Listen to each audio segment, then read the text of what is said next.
and teach yourself to recognize when it's happening. Learn to replace those negative thoughts with gratitude and gratefulness. I know this is easier said than done, but think about this very moment. Are you hot right now? Tired, maybe? Some of you are a little bored? Did someone take that seat that you were really hoping to get right down front and you had to sit behind them? The seat's a little uncomfortable or flimsy. Are you ready for me to stop talking so we can get on with the night? You could focus on all of that, or you could take a moment to find the positive in this moment. So just for a moment, I want you to indulge me. This is everybody in the room, not just the graduates. I want you to close your eyes. No, actually close your eyes. You can do it. It's okay. This will be quick. So now that your eyes are closed, I want you to take a minute and think about someone who makes you laugh and smile, or someone who makes you happy the first time you see them. Maybe it's your dog. Just think about somebody who makes you smile, and I want to see the smiles on your face. I'm seeing a few of them. You should be laughing right now, okay? And if you aren't laughing, then fake it. So, now I want you to open your eyes and look around, but keep the smiles on. Take a moment, look around at everybody that's sitting next to you. Look down, find your graduate, find your mom and dad in the audience, find your best friend, find those people who you've been sitting next to in class for the past 13 plus years. Look over at your laughing and smiling teachers, your parents, grandparents, parents, siblings. This is a once-in-a-lifetime moment. This is the only time this collection of people will ever be together like this. So don't be sad about it. Take it all in and just smile. So parents, this is a moment that you should cherish and embrace. That pride you have right now inside of you, look out and take a mental picture of this moment. Don't just brush it off. This is a time to think about those things. So now, do you remember all those negative things we were just talking about a minute? I hope not. They don't seem quite as bad right now because you're smiling. All right? That's how it works. It's that simple. It's a choice. It's actually impossible to be in a bad mood when you're smiling and around loved ones who are also smiling and in a good mood. And imagine if everybody tried to do this all the time. So this is just a reminder that in every given moment of your life, you have a choice. No matter what comes across your plate. Even if you get into a car accident. Maybe that car accident stopped you from having something bad happen to you later on in that day, but you just don't know it at that time. You can think of everything in a positive way. So you can fixate on the negative and move yourself in a positive direction. I promise you, it's a much happier place to be when you learn to do this. But it takes practice.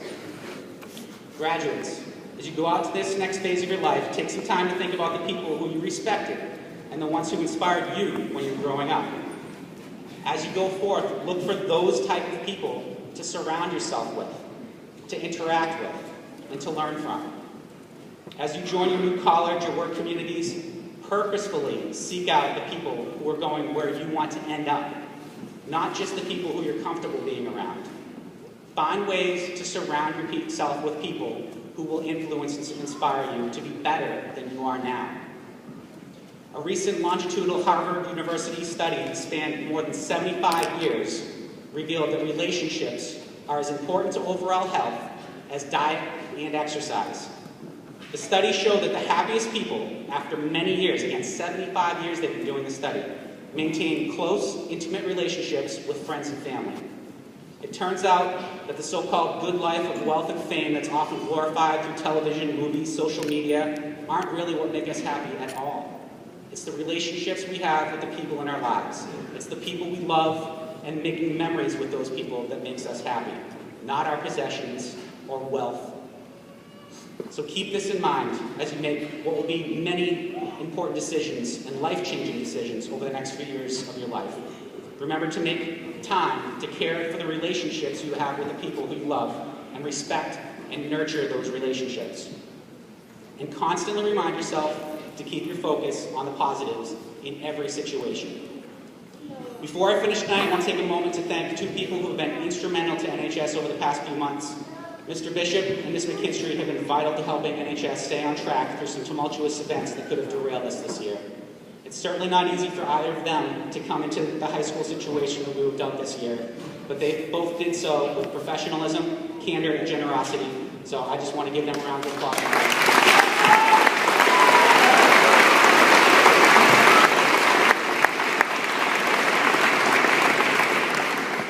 want to take a moment to publicly thank someone who does not get thanked enough for being an outstanding Dean of Students, Mr. Susan Yanka.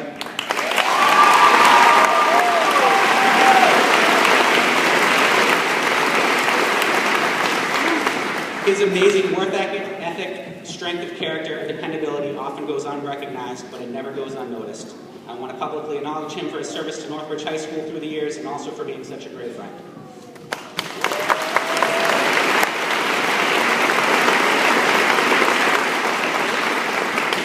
I'm also going to embarrass Mr. Riley again, so can you stand up? So, after 21 years teaching English here at the high school, Mr. Riley will be retiring. Mr. Riley started the public speaking course as well as teaching drama and stagecraft. And in my 9 years here, I've known Mr. Riley to love educating kids. His knack for having just that right personal story to insert when he's trying to teach a concept and make a point about some event so it comes alive for his students. So on behalf of everyone here tonight, we want to wish you well and congratulate you again.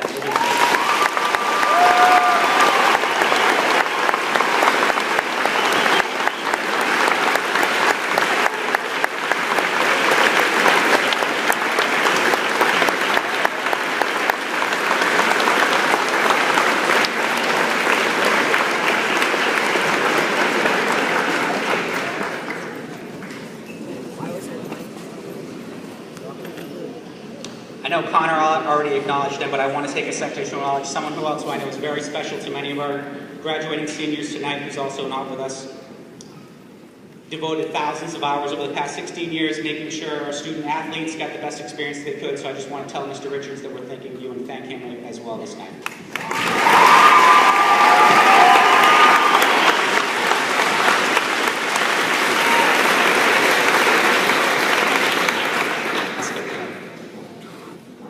Also want you to know from Mr. Goff here how difficult it was for him not to be with you this year. You should know how much he wanted to be here. And for him to not to get to say goodbye to you in person was very difficult for him. So I am on behalf of him saying goodbye and good luck to you. He dedicated 20 plus years to Northbridge Public Schools, was a loyal friend to many in this room, and a tireless advocate for NHS. And I think at the very least he deserves a round of applause to thank him for that.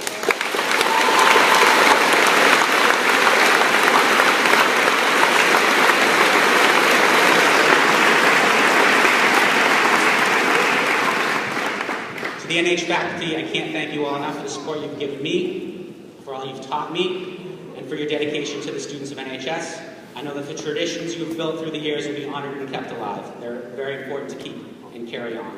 The strength of this building is with you, and you set the tone each and every day to push our students to achieve, regardless of what obstacles get placed in front of us or them.